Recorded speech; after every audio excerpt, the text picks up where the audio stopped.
The security woman moved into the doorway before he reached it. Not aggressively, not with any display of force. Just the practiced, economical repositioning of someone whose job was to fill a space before a space could be occupied by the wrong person, and who had developed over years the specific efficiency of someone who made that assessment quickly and acted on it without making it obvious that an assessment had been made. The man approaching the doorway was wearing a dark gray turtleneck, dark trousers, and a watch that told the time without discussing its cost. He was 45 years old, with the kind of face that had been assembled by decisions made over a long time rather than by anything easily categorized. He was holding the hand of his 11-year-old daughter, Safi, who was wearing a cream-colored dress and the expression of a child, who had been promised something worth seeing and was tracking every detail of the approach, with the focused attention of someone who intended to see all of it. The showcase was being held in the upper gallery of the Prentice Building, a private event space in the center of the jewelry district that hosted 4 or 5 events of this kind each year, always by invitation, always with the specific exclusivity of events that understood their own value and protected it accordingly. The entrance was at street level, a discreet door beside which 2 security personnel were stationed, and beyond which, visible through the open inner door, a staircase rose to the gallery floor where the collection was being displayed. The collection was called Mira. It was a suite of 18 pieces in white gold and colored stones, commissioned 18 months ago by a holding company called Safi Stone Group that had retained one of the most respected jewelry designers in the country and had given her complete creative autonomy within a brief that was as simple as it was demanding. Make something that will still be beautiful in 50 years. Make something that earns the stone. The holding company was named after the girl in the cream dress. The man who had founded it was holding her hand. His name was Joseph Adeyemi. He had spent 20 years in gemstone sourcing, specifically in the acquisition and certification of ethically produced colored stones from operations in East Africa and South America, that he had spent the first decade of his career developing, relationships with, and the second decade helping to develop sustainably. He knew more about colored stones than most people who bought and sold them ever would, and he had spent the past 3 years doing what people did when they had spent 20 years learning something and had reached the point where the knowledge wanted to become something else. He had commissioned the Mira collection because Safi had been 9 years old and had picked up a piece of raw tanzanite from his desk and held it to the light from the window and said, "Why isn't this something yet?" He had looked at the stone in his daughter's hands and felt the question arrive with the specific weight of a question that was also a direction. He had spent 6 months finding the right designer, a woman named Delphine who worked slowly and thought carefully and had a reputation for making things that were worth waiting for. He had given her the brief and the stones and the time she needed and had not asked for progress reports because he trusted her and because he believed that the best work happened in the specific conditions of trust and time. The 18 pieces had been completed 4 months ago. Tonight was the first public viewing, an invitation-only showcase for collectors, gallery representatives, and press, the specific gathering of people who moved in the world, where objects of this kind mattered and who had been selected because their presence would be meaningful, rather than merely numerous. Joseph had not made a show of his ownership of the collection. The event materials listed Safi Stone Group as the commissioning party and Delphine as the designer, and said nothing further about the individuals behind either name. This was intentional. He had not built this collection to be known as its owner. He had built it because Safi had held a piece of raw tanzanite to the light from a window and asked why it wasn't something yet. The security woman's name was Claire. She was in her early 40s. With the physical economy of someone who had been doing this work for a long time and had developed the specific efficiency of someone who made rapid assessments and acted on them with minimal expenditure of energy, she looked at Joseph and Safi and said, "Good evening. This is a private event this evening. May I see your invitation?" Joseph said, "I don't have a physical invitation. My name is Joseph Adeyemi. I should be on the list." Claire looked at the tablet in her left hand. She looked at it with the focused attention of someone who was going to find the answer that was already forming in their mind. She scrolled. She said, I'm not seeing that name on the guest list. Joseph said, could you check under Safi Stone Group? Claire scrolled again. She said, I have a listing for Safi Stone Group, but it shows the registered contact as a company address. There's no individual name attached to the entry. Joseph said, I'm the principal of Safi Stone Group. I'm Joseph Adeyemi. Claire's expression remained professionally neutral. She said, I understand, but our protocol for company listings is to admit individuals who have been specifically named in the invitation confirmation. Without an individual name on the list, I'm not able to grant access. She said this with the flat, practiced finality of someone who had delivered similar sentences many times and had found that the finality was the most useful quality to maintain.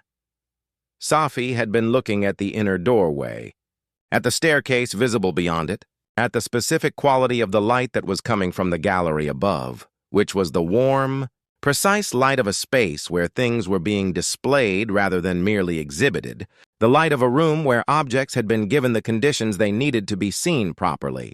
She had been looking at this light since they arrived. She said to her father quietly, Are those the right lights? Joseph looked at the staircase. He said, What do you mean? She said, For stones. The light should be warm but not yellow. If it's too yellow, the blues look green. If it's too white, the reds look flat. She tilted her head slightly, assessing the quality of the light from where they were standing. It looks right from here. She paused. I want to see it properly. Joseph looked at his daughter. He said, We're going to see it. He turned back to Claire. He said, Is there an event director or a representative from Safi Stone Group I can speak with? Claire said, I can call inside. One moment. She made a call on the radio at her shoulder. The call was brief. She listened more than she spoke. Then she looked at Joseph with an expression that had not changed from the professionally neutral position, but that had acquired a slight additional quality, the quality of someone who had been given information that was being processed without yet affecting the outward presentation. She said, Someone will be out to speak with you shortly. Could you wait just here? Joseph said, Of course. Safi looked at the light from the staircase. She said, While we wait, can I tell you what I think about the display conditions? He said, Please. She said, The temperature looks like it's around 2700 Kelvin.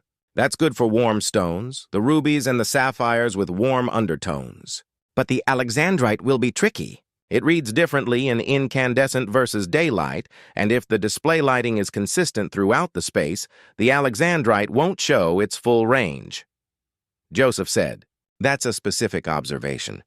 She said, I've been thinking about it since you told me there was alexandrite in the collection. Alexandrite is the only stone in the world that changes color in different light conditions. If you display it in one consistent light, you're only showing half of what it is. Joseph looked at his daughter. He had told her about the alexandrite 6 weeks ago in passing, as one detail among many he shared with her about the collection's progress. She had apparently been thinking about the display implications since that conversation and had arrived, through her own reasoning, at a question that Delphine had in fact raised with the display designer during the installation planning. He said, You're right. Delphine flagged the same thing. Safi said, How did they handle it? He said there are 2 light sources above the alexandrite case. One warm, one daylight. Guests can switch between them with a panel beside the case. Safi looked at this information with the expression she wore when something had been solved correctly. She said, That's good. That's the right solution. She went back to looking at the staircase light. The person who came from inside arrived 3 minutes later. She came through the inner door with the focused energy of someone who had been in the middle of something significant and had interrupted it because what she had been told on the radio had communicated, in the specific brevity of radio communication, that the interruption was warranted. Her name was Miriam, and she was the event director, and she had been working with Safi Stone Group for 8 months on the preparation for tonight's showcase, handling the invitations and the venue and the logistics and the display design and the press coordination and every other element of the event that was not the collection itself. She had corresponded extensively with Joseph's executive assistant and had met Joseph once in a video call 4 months ago when they had discussed the display sequence for the 18 pieces. She recognized his face. She came through the inner door and saw Joseph and Safi standing. Outside it, and the specific quality of her expression communicated, very clearly and without any attempt at concealment, that she understood immediately what had happened and what it meant. She said, "Mr. Adeyemi." Her voice had the quality of a person who was acknowledging a failure and the weight of it at the same time. Joseph said, "Miriam," she said, "I'm so sorry. The guest list was compiled from the invitation database and your entry was registered under the company name without an individual contact attached." She said this plainly without dressing it up. "It's an administrative error that should not have happened, and I take full responsibility for it." She looked at Claire. She said, "Please add Mr. Adeyemi and his daughter to the admitted list." She turned back to Joseph. "Please come in." Claire stepped back. Joseph and Safi walked through the inner door. The staircase was exactly what the light had promised. Wide marble steps with a brushed metal rail, the gallery light becoming more present with each step, the warmth and precision of it increasing as they climbed. Safi climbed the stairs with her hand on the rail and her eyes already on the gallery above and the expression of someone who was arriving at something they had been thinking about for a long time. The gallery itself was a single large room with high ceilings and pale walls, and the specific arrangement of display cases that happened when someone had thought carefully about how people moved through a space and what they needed. From the experience of viewing objects this intimate, 18 cases, one for each piece, each lit with the precise warmth that Safi had assessed from the staircase. The room held perhaps 60 people, moving through it with the considered pace of guests who had come to look rather than to be seen looking. Safi stopped in the entrance to the gallery. She stood there for a moment and looked at the room and then at the nearest case and then at the light and then at the arrangement of cases. She said nothing for a long moment. Then she said, "Delphine understood." Joseph said, "What did she understand?" Safi said, "The space between the cases." She looked at the arrangement. "Most showcases put the pieces too close. You end up in competition with the thing beside you. These are far enough apart that each piece has its own atmosphere. You can be with just one thing at a time." She said it with the matter-of-fact quality of someone stating an observed truth. Then she walked toward the first case. Joseph walked beside her and watched her look at the collection. He had seen the pieces in Delphine's studio, each one individually during the making process, but he had not seen all 18 together in a display space until tonight. He had held himself back from the installation because he had wanted his first experience of the full collection to be in the conditions it had been made for, under the right light, in the right arrangement, with the space around each piece that allowed it to be fully itself. The first piece was a white gold collar set with a graduated sequence of deep green Colombian emeralds that darkened from a pale spring green at the outer edges to an almost liquid depth at the center. Safi stood in front of it and looked at it for a long time without speaking. Then she said, "The color graduation wasn't in the brief." Joseph said, "No, that was Delphine's decision." Safi said, "She sorted them herself?" "By color?" He said, "By eye." "Over 3 days." Safi looked at the collar. She said, "You can tell. The graduation is too precise to be accidental, but too organic to be calculated. It looks like it grew that way." She moved to the second case, then the third. She moved through the collection with the pace of someone who understood that things worth seeing required the time they required and that abbreviating that time was a form of disrespect to both the object and yourself. Joseph walked beside her. He looked at each piece with the dual perspective of the person who had commissioned it and the father of the child looking at it, which was a different perspective, larger and more complete than either one alone. The 15th piece was the Alexandrite, a ring of extraordinary scale and restraint, a single stone of exceptional quality set in white gold with the specific simplicity of a setting that understood its job was to hold without competing. The stone was currently under the warm light, showing the deep wine red of its incandescent reading, a red with enough complexity to make you feel you were looking at something alive. Safi stood in front of it for the longest time of any piece in the collection. She said, "Is this the Alexandrite?" He said yes. She looked at it. She said, "Can I see the other light?" He looked at the panel beside the case. He reached out and pressed the daylight switch. The stone changed. Not subtly, completely. The wine red became a deep teal green in a transformation so total it seemed impossible that it was the same object. Safi made a sound, not a word. Just the involuntary sound of someone whose expectations have been exceeded by the reality of something. She said, "It's the same stone." He said, "Yes." She said, "How?" He said, "The stone has two light-absorbing elements in its crystal structure. In warm light, one dominates. In daylight, the other does. The stone itself doesn't change. Only the conditions change."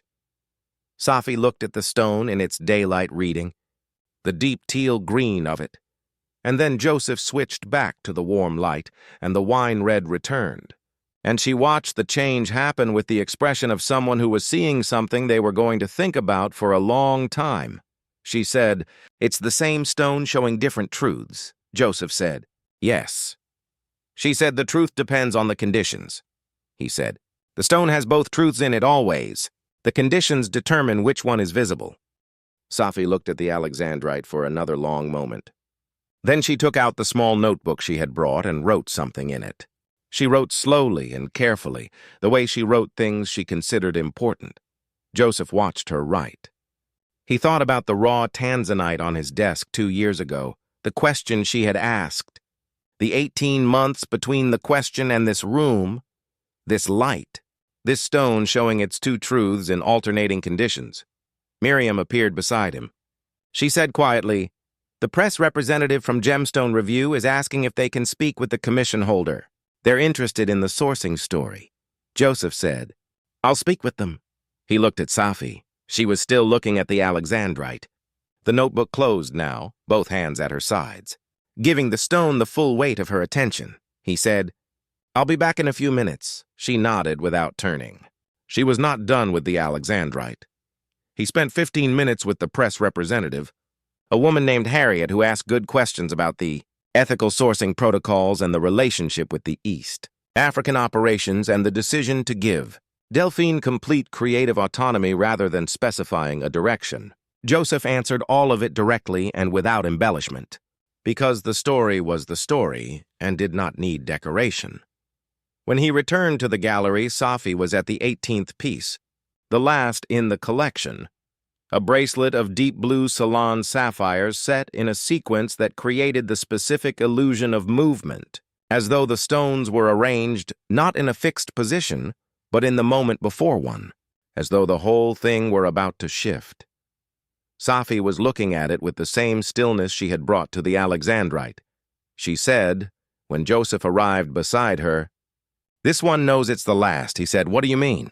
She said, "It's the most kinetic. Everything before it is more settled. This one feels like it's still becoming something." She looked at it. "That's the right piece to end with. You leave the room still moving." Joseph looked at the bracelet. He thought about Delphine and the sequencing conversations they had had over 3 sessions. The specific work of deciding what order the pieces should be seen in, the question of what feeling the collection should leave in a person when they reached the end of it. He said, "That's why Delphine put it last. Safi said she was right." He said, "I'll tell her you said so." Safi looked at him. She said, "You can tell her a lot more than that if you want." She found the notebook again and opened it and held it out. He looked at what she had written. She had written 7 observations, 1 for each piece she had taken notes on, and each one was precise and specific, and in the case of the Alexandrite entry, which was the longest, genuinely illuminating in a way that went beyond what most adult observers of the collection had said in his hearing tonight. He looked at his daughter. She said, "Are any of them useful?" He said, "All of them are useful." She said, "You can send them to Delphine." He said, "She's going to want to meet you." Safi looked at this from several angles. She said, "Does she like questions?" He said, "She lives for questions." Safi appeared to find this satisfactory. She looked at the bracelet one more time and then looked at the room as a whole, at all 18 cases in the warm, precise light, at the space between them that allowed each piece its own atmosphere, at the 60 people moving through it with the considered pace of guests who had come to look. She said, "You built this right." He said, "Delphine built it." She said, "You made the conditions for her to build it." That's the same thing. Joseph looked at his daughter in her cream dress in the room above the staircase that they had not been allowed to climb for 3 minutes that felt longer than they were, in front of the collection that had begun 2 years ago with a question about a piece of raw tanzanite and a window. He said, "Yes, I think you're right." She said, "The Alexandrite is my favorite." He said, "I thought it might be." She said, "Because it's the same stone showing different truths." He said, "Yes." She said, "That's what I want to be." He looked at her. He said, "What do you mean?" She said, "I want to be someone who shows different truths depending on the conditions. Not different in the sense of inconsistent. Different in the sense of the same thing being seen more completely depending on what light is on it." She thought for a moment. "The stone doesn't change. The stone has everything in it always. The conditions just change what people can see." Joseph stood in the gallery and looked at his daughter, who had just described, at age 11, in terms of a gemstone, a way of being in the world that he had spent 45 years trying to live without ever finding the language for it this clearly. He said, "That's the best description of what I've been trying to do my whole career," she said. "I know. That's where I got it from." He said nothing. He put his arm around her shoulders. She leaned into him slightly, the way she did when she had said something real and was letting it settle. They stood together in front of the last case, the bracelet that felt like it was about to move, and looked at the room that Delphine had designed for the objects that Joseph had commissioned because his daughter had held a piece of raw tanzanite to the light from a window and asked why it wasn't something, yet it was something now. It was exactly something. Miriam came to them near the end of the evening. She said, "I want to apologize again for what happened at the entrance." Joseph said, "I know you do." She said, "I want to understand it properly, not just fix the database. Understand what produced it." She looked at him directly. "When Claire looked at you and made a decision before you had finished your sentence, that was not the database. That was something else. And the database error gave it a structure to operate inside without having to name itself." Joseph held her gaze. He said, "That's an accurate analysis." She said, "I'm going to address both. The system and the thing the system allowed to hide inside it." He said, "How?" She said, "By making explicit in the briefing for events like this one what this kind of event is for and who it is for and what assumptions are not compatible with that. Not as a policy. As a genuine conversation with the team before every event, Joseph said, "That's the right approach." She said, "It came from thinking about what you said to Claire. I'm the principal of Safi Stone Group. You said it without heat, without making it an accusation. You just said the true thing and waited." He said, "Yes." She said, "I want to build that into how we approach the door. The assumption that the true thing is often different from the first impression, and that our job is to be open to that difference rather than closed to." Joseph looked at Miriam with a specific quality of attention. He reserved for people who were saying real things in real language about real problems. He said, "When is your next event?" She said, 6 weeks. He said, "I'd like to be part of the briefing." She said, "I was hoping you'd say that." He said, "Safi, too, if that's all right." Miriam looked at Safi, who was writing something in her notebook near the Alexandrite case, her cream dress catching the warm light in the way that cream caught warm light when the light was right. Miriam said, "I think Safi would be the best part of it." They left an hour later. The collection was still being viewed, the guests still moving through the space at the pace of people who had come to look and were not done looking. Joseph and Safi descended the marble staircase and passed Claire at the inner door and walked out onto the street. Claire said, "Good night." She said it with the quality of someone saying something they were also meaning in a way they had not fully understood when they were last speaking. Safi said, "Good night." She said it with the formal courtesy she used for people she had moved from reserved judgment towards something more generous. On the street, Joseph and Safi walked through the jewelry district in the evening, the shop windows lit with their various displays, stones and settings, and the specific language of objects that were designed to last beyond the moment of their making.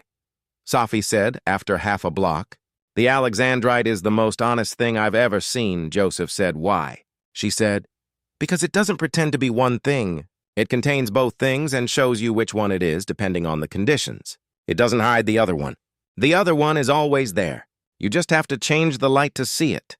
Joseph walked beside his daughter, through the jewelry district, and thought about the stone that showed different truths in different light and about the 11-year-old who had decided she wanted to be like it. He thought she already was. He did not say this. He held her hand, and they walked home through streets that had no record of what he had commissioned, past windows full of things other people had made, through a city that continued its evening without reference to the 18 pieces currently being seen for the first time in a gallery above a marble staircase that had briefly been closed to the man who had made them possible. The door had been closed for 3 minutes. The collection had been 18 months in the making. The stone had been forming for 40 million years. 3 minutes was nothing. The light was everything. He squeezed his daughter's hand. She squeezed back. They walked home through the jewelry district, in the warm light of the evening, showing whatever truth the conditions allowed. That was all. That had always been all.